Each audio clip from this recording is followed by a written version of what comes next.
That is Ian Rapoport, Ian, Tiki, and Tierney. Buddy, how are you? What's going on? How are you? Happy. Happy and, Yeah. and thankful. This news with Damar Hamlin is apparently going in a really good direction. Yeah, I mean, it has been, it's kind of been headed this way, I would say, over the course of the last 24 hours. But to get the news that we got today, which is that Damar Hamlin has opened his eyes, he has been responsive, he has been gripping the hands of those close to him. I mean, I honestly can't imagine better news possible for Damar Hamlin. Yeah, it's beautiful. It has been amazing, honestly. And I think for him, it's amazing because you did not know what was going to come of this, and to hear that he is not only alive but has full neurological capabilities, as the Bills said in a statement, that is great. But imagine what it was like for the family members and those close to him to experience that. I mean, that's one thing that gives you chills to think about. Yeah, no, it definitely does. And, hopefully his recovery is swift, and he's obviously not playing football again this year. But you wonder, though, what does this do for his career? We're not medical professionals, so I have no idea, after having an incident like this, what the long-term effect on your body is. But when you think about going forward and what his quality of life is going to be like, should be normal. But what about his professional football life? I've been talking to people close to him over the course of the last 72 hours. That has not come up specifically like that because the focus has obviously been on is he going to live, and if he does, which again, it seemed pretty positive over the course of the last 24 hours. But the focus really hasn't been on football. Yeah. That said, it's if he has full neurological capabilities and he is physically okay, then theoretically it would be possible. Yeah. A different question would be, does he want to? Now, obviously, this is how he made his living. He was a bright, young, promising football player. So if he wants to do that, potentially that would be available for him. I just haven't talked to anyone specifically. Yeah. That's kind of been in the mindset of like, when's he going to be on the field? Yeah, I hear you. I was going to go ahead, Tim. I was going to ask about talking about the mindset. We know what his and his family's euphoria must be right now with this positive news. But what about the team? Have we heard anything about the psyche? We know that the NFL sent out that memo, I think it was yesterday or maybe it was 2 days ago, about mental health professionals that would be available throughout the league for any players that wanted to have those conversations. But what's the psyche of this team right now? Well, they are, to my understanding, emotional as you would expect. Now, Damar Hamlin's dad did talk to the team. That sounded like that provided a lift. That was kind of nice. I mean, gave, an update that we had received in other ways, but still really nice to hear. It's not going to be normal. And I think, Tiki, this, like these players that we see on the field every Sunday or Thursday or Saturday or whenever or Monday are not normal. And being able to compartmentalize, deal with something as emotional as this, that also may affect what you do for a living, but then go out there and play is not something that a lot of people can do, but these guys are going to do it. And, I don't know if this helps or not, but it's not like this was a particularly vicious hit. It's not like it was a particularly rare situation. It happens 200 times a game. Yeah. It was a very regular thing, just happened to, lightning happened to strike in all the wrong places, leaving Damar Hamlin with cardiac arrest. Yeah, that is for sure. We're talking to our buddy Ian Rapoport. Weekly chat all season here on the Fan, Tiki, and Tierney show. All right, let's switch it up. At least, it obviously seems callous. It's a rough transition. Certainly sounds a little tone deaf. But what is your best guess in terms of how the NFL will handle any sort of seeding situation, any sort of tiebreakers? How is this going to go down? Yeah, first of all, it is weird to talk about football. We have to. That's what we do for a living. But it's been weird. And asking football questions has been weird. And you always sort of have to preface it, and should, with this is not as important as life and death, because it is not. But that said, this is what we do. As far as the Bills-Bengals game, I would expect, some sort of announcement the next day or so.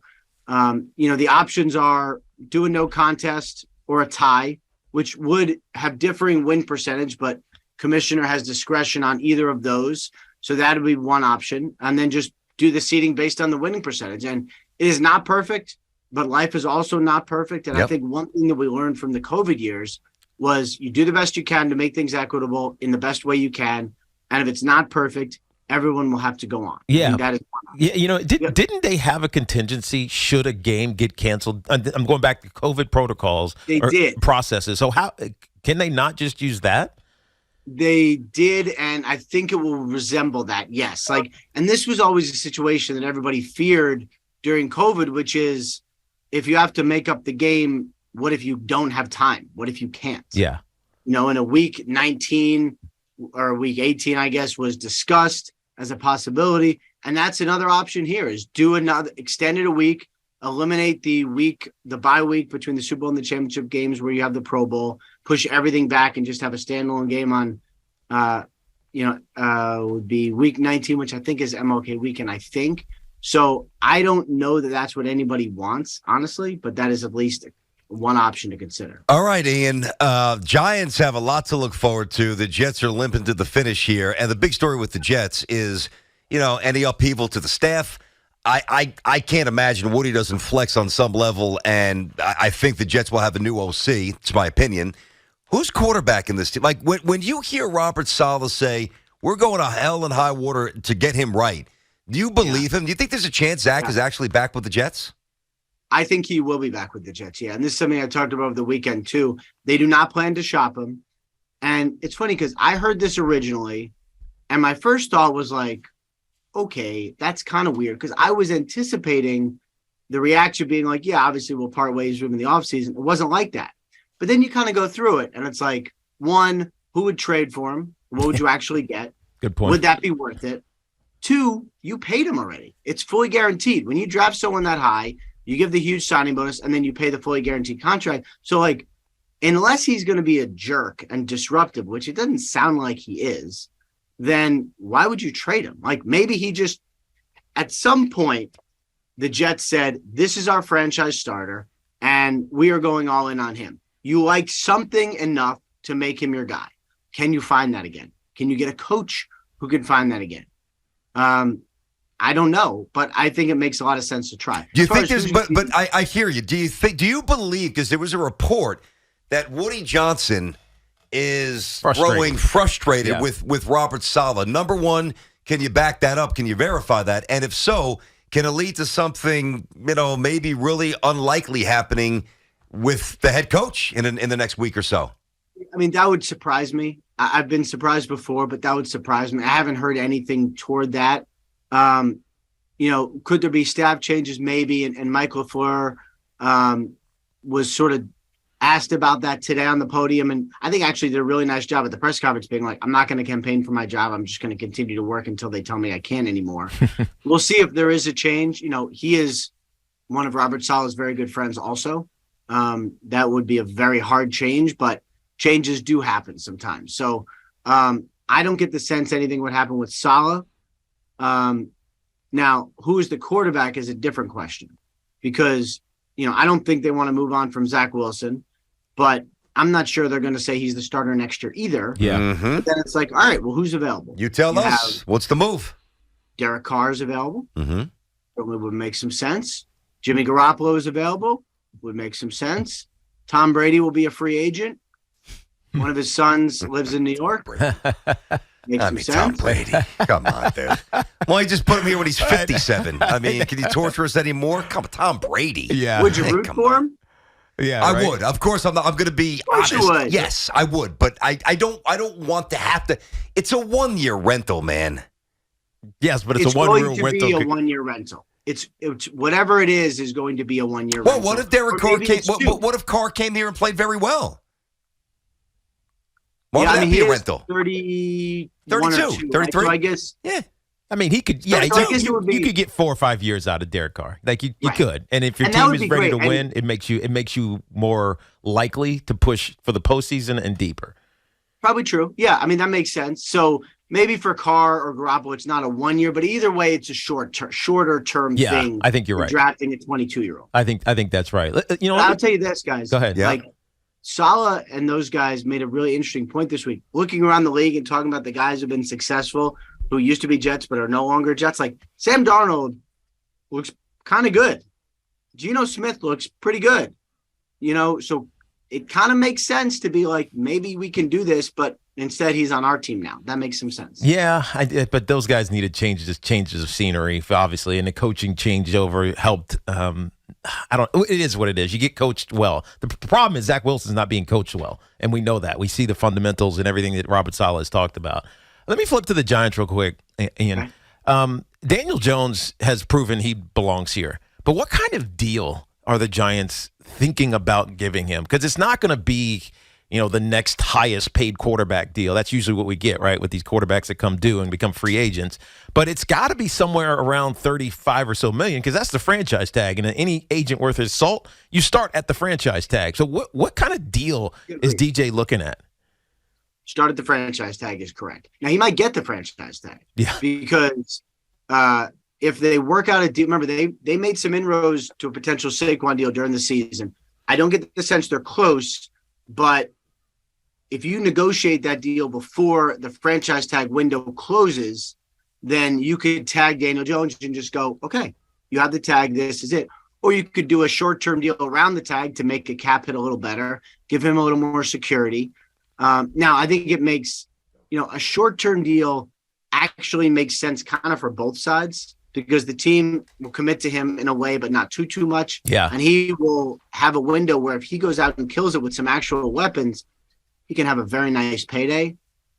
Short-term deal makes sense. So that's my guess is if this happens is either a tag or a short-term deal that is around the price of the tag. Yeah, but do you think it's the exclusive or non-exclusive? I think non-exclusive. Therefore, if someone else wants him, you get 2 first-round picks, correct? Yeah, I mean, most of the time for everyone except quarterbacks, it's non-exclusive. That might be one where you say, all right, I know he's a quarterback, but we could do the non-exclusive, which is like not that big of a deal, but does save you a little bit of money. Yeah, it definitely does. Now, we've had this conversation. Actually, you and I have been saying the same thing about this Giants team not being really that good, but they're finding ways to win. But now they're in the postseason, and hell, if they beat the Eagles, they're a 10-win team.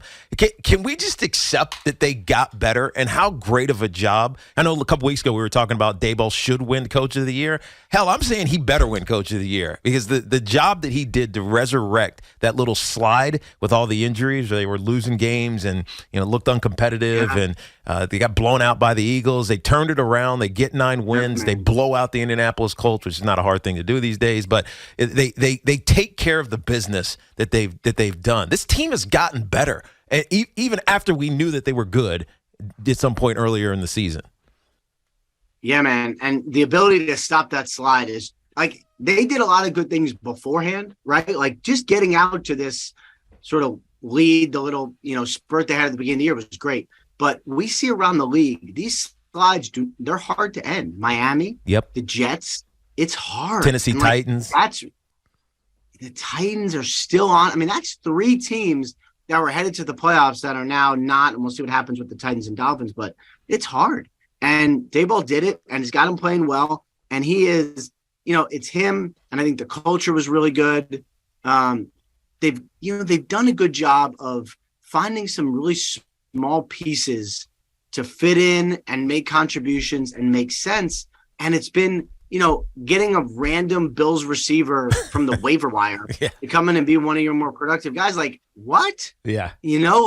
That's coaching, but that's also coaching personnel working in concert and understanding what's going to fit. It's been amazing the whole year. All right, man. We're going to let you bounce. Ian Rapoport.